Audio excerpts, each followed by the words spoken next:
As a Bible college student, I was interested to find out that there are different variations of the New Testament. What do you think about that? A lot of Christians get upset when they hear that, but there are some differences between the earliest manuscripts. But when you look at these, they're mainly misspellings and errors and copying of small words, prepositions and numbers and things like that. There's no Christian belief that would be changed by these variations. Not even remotely. Let's look at myth number 2.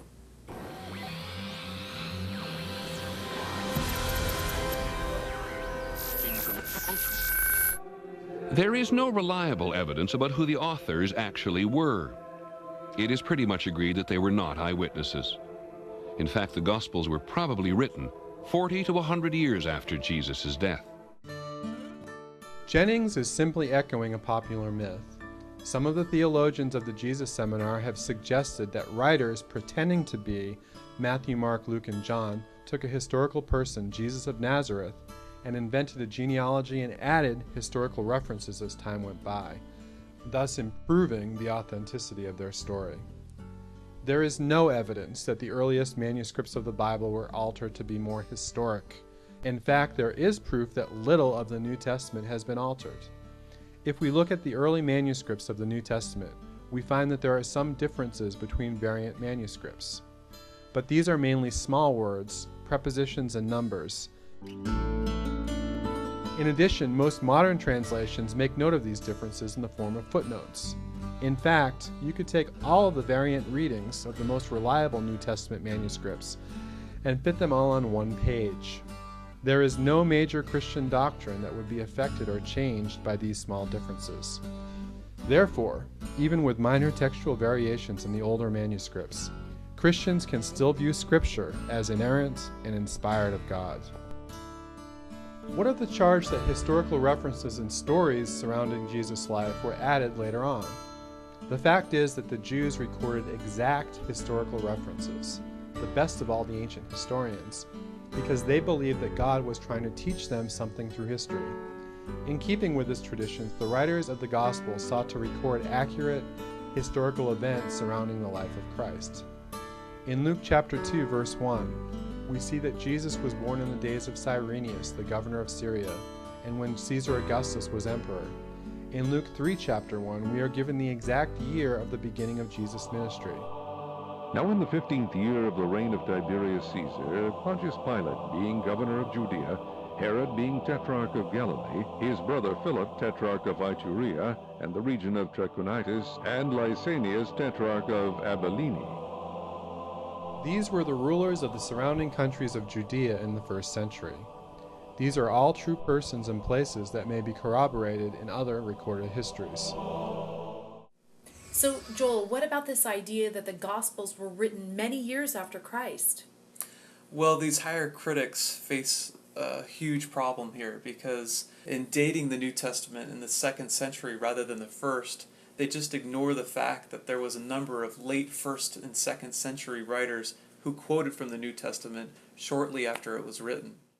So, Joel, there are people who knew the apostles, and there are people who knew other people who knew the apostles that wrote books in the 1st and 2nd century? Exactly, and these early Christian writers quoted extensively from the New Testament.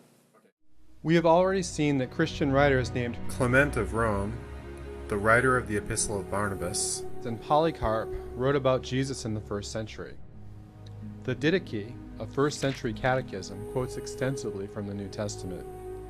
Ignatius, the bishop of Antioch, quotes from 16 New Testament books. Irenaeus, the 2nd century bishop of Lyons, makes 1,819 references to New Testament scriptures. Tertullian quotes from the New Testament 7,258 times. The problem for the higher critics and those searching for a historical Jesus is that these people were writing in the late 1st and 2nd centuries. Since they quote from the New Testament books extensively, we can know that the church in many areas of the Roman Empire had access to all of the New Testament scriptures. So the Gospels must have been written sometime in the 1st century, during the time of the apostles.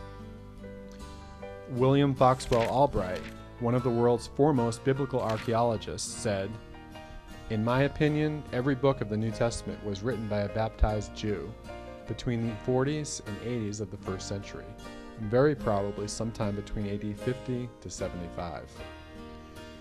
In the 19th and 20th centuries, there have been thousands of archaeological discoveries of Greek manuscripts of the New Testament that are hundreds of years older than the manuscripts available prior to modern times. There are now more than 5,300 Greek manuscripts of the New Testament and 24,000 manuscript portions available for study. In other words, there are more reliable New Testament manuscripts in the original Greek language available for direct translation into modern English today than ever before.